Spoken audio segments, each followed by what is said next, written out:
rekan-rekan media cetak maupun dari TV Tabalong. Hari ini sesuai jadwal kita akan melaksanakan press conference terkait dengan tindak pidana yang telah menyalahgunakan pupuk bersubsidi yang dilakukan oleh pihak lain selain produsen, distributor dan pengecer resmi yang telah memperjualbelikan pupuk bersubsidi dan atau penyalahgunaan alokasi pupuk bersubsidi bukan peruntukannya sebagaimana diatur dalam pasal 6 ayat 1 huruf B Undang-Undang Darurat RI nomor 7 tahun 1955 tentang pengusutan, penuntutan dan peradilan tindak pidana ekonomi junto pasal 2 ayat 2 Peraturan Presiden nomor 15 tahun 2011 tentang perubahan atas Peraturan Presiden nomor 77 tahun 2005 tentang penetapan pupuk bersubsidi sebagai barang dalam pengawasan, junto pasal 30 ayat 3, junto pasal 21 ayat 2 Peraturan Menteri Perdagangan RI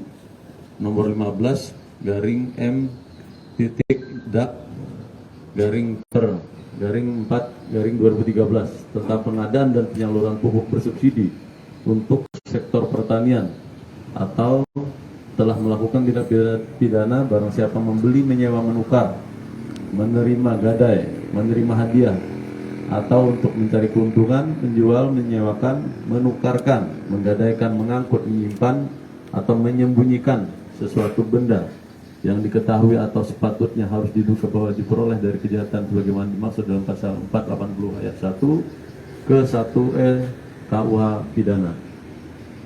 Dasar kami sampaikan hari ini ada dua dasar LP yang kita terbitkan. Yang pertama LP nomor 267 garing 12 garing Satreskrim garing Polda Kalsel tanggal 21 Desember 2022 dan yang kedua adalah nomor 268. Kalau yang pertama tadi 267, yang kedua adalah 268. Kemudian selanjutnya saya langsung loncat kepada modus operandi dari kegiatan penyalahgunaan pupuk bersubsidi ini, yaitu yang bersangkutan atau tersangka berupaya mengelabui petugas dengan menutup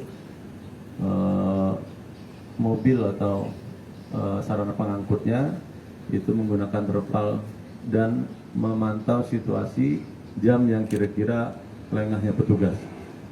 Selanjutnya setelah rilis ini nanti kita akan sama-sama mengecek barang bukti pupuk ini apa saja, dan berikutnya untuk peristiwa bagaimana pengungkapan itu dilakukan serta saksi maupun nama tersangka di dua LP ini saya persilakan kepada Kasat Reskrim untuk meneruskan. Terima kasih.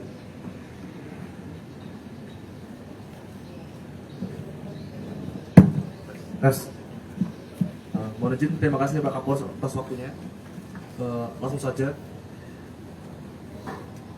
Jadi dari Satreskrim Polres Tabalong berhasil melakukan pengungkapan terhadap penyalahgunaan pupuk subsidi. Dalam hal ini yang perlu kita ketahui, pelanggaran yang dimaksud adalah ada 4 hal. Yang pertama adalah memperjualbelikan pupuk subsidi di luar peruntukannya. Artinya apa? Di luar produsen, di luar pengecer resmi, dan di luar distributor. Kemudian yang kedua, pelanggaran kedua adalah menjual pupuk subsidi di luar RDKK atau rencana definitif kelompok kerja.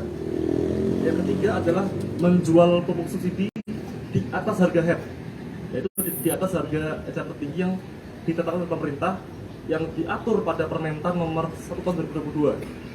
Kemudian yang keempat terakhir,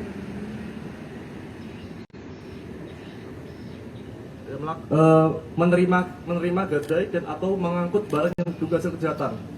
Jadi ada 4 hal di sini yang merupakan pelanggaran inti dari penyalahgunaan pupuk subsidi. Kemudian untuk rangkaian peristiwanya, pada hari Rabu tanggal 21 Desember 2022, anggota Satreskrim melaksanakan patroli mereka dalam rangka KRYD. Kemudian mendapati adanya 3 buah pickup yang mencurigakan. Bagaimana mencurigakannya? Pickup itu mengarah ke arah Kaltim, kemudian membawa sesuatu barang yang ditutup terpal pada malam hari. Jadi merasa mencurigakan, kemudian anggota melakukan penyetopan. Saat di stop, menunjukkan spring gas, spring lidik, dan menanyakan apa barang dibawa. Setelah dicek kemudian pupuk subsidi. Setelah itu kemudian petugas menanyakan kepada sopir, adakah kartu tani enggak? Ataupun adakah nota akut kalau bahwasanya dia memperjualbelikan pupuk subsidi ini kepada Gapoktan yang sesuai NPKK. Ternyata tidak ada. Setelah dari hal itu, kemudian kami berangkat ke rumah saudara Yusran Fauzi atau alias Yus. Tapi di dalam pickup itu ada saudara Anwar Hadi yang merupakan tersangka juga di sini. Dari 3 pickup itu membawa pupuk sebanyak 110 sak, masing-masing pupuk 40 sak pupuk.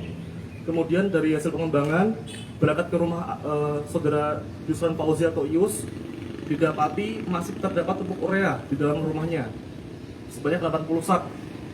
Kemudian setelah kami melaksanakan pengembangan lagi, kami mendapati di tempat penyimpanan saudara Anwar Hadi yang disimpan ke dalam gudang yang tersembunyi, dan didapati 73 sak.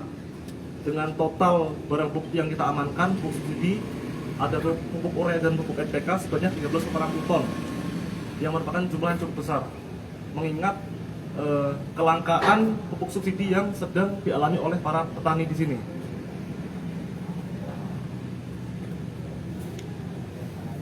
Kemudian untuk barang bukti, selain pupuk subsidi sejumlah 13,60 ton, kami juga mengamankan 3 buah pickup yang merupakan sarana untuk mereka mengangkut pupuk. Kemudian buku tabungan dan handphone. Buku tabungan ini merupakan salah satu media atau cara dari saudara Yusran Fauzi untuk membeli pupuk dari seseorang dengan inisial I yang akan kita kembangkan nanti. Kemudian handphone ini merupakan sarana untuk berkomunikasi. Jadi dia memesan lewat menggunakan telepon atau WhatsApp seperti itu.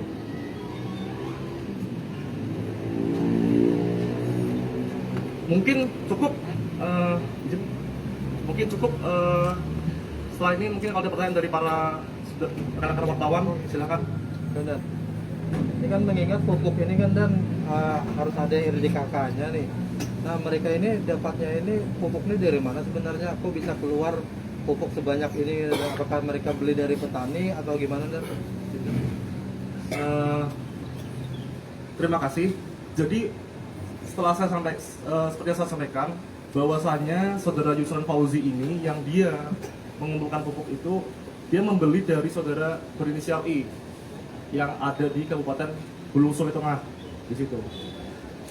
Dari saudara I ini kemudian membawa pupuk itu menggunakan truk. Jadi dalam seminggu ini bisa 3 kali pengiriman. Nah, setelah di-drop di rumahnya saudara Yusran Fauzi atau Ius, kemudian mereka memecahnya ke dalam pick-up kepada konsumen mereka yang ada di Kalimantan Timur di situ. Dalam semalam saja mereka bisa mengumpulkan keuntungan kurang lebih 30 juta. Bisa dibayangkan total potensi kerugian negara yang setelah kita periksa selama 5 bulan hampir mencapai 1,5 miliar kerugian negaranya. Jadi seperti itu. kalau untuk kemasan sendiri dan apa dirubah mereka atau masih asli subsidi dan? Atau kemasannya dan? Kemasannya masih subsidi, masih murni subsidi. Nah ini kan ada 3 buah dan mobilnya kan. Tersangkanya 2 aja atau ada lagi satunya dan? Kalau sampai saat ini berdasarkan unsur yang ada di Undang-Undang Darurat RI, di sini adalah yang disangkakan adalah memperjualbelikan. Untuk yang pengangkutnya, sopirnya dan kernet, sampai saat ini kami jadikan saksi. Sampai nanti mungkin ada pemeriksaan lebih lanjut, ada hal yang mengarah ke mereka untuk ditersangkakan. Sampai saat ini kan masih kami tersangka utamanya saudara Yusran Fauzi dan saudara Anwar Hadi yang merupakan yang aktif melakukan transaksi jual beli di sini. Ada lagi? Cukup. Baik, demikian tadi press release terkait pengungkapan kasus pupuk bersubsidi yang dilakukan oleh Polres Tabalong.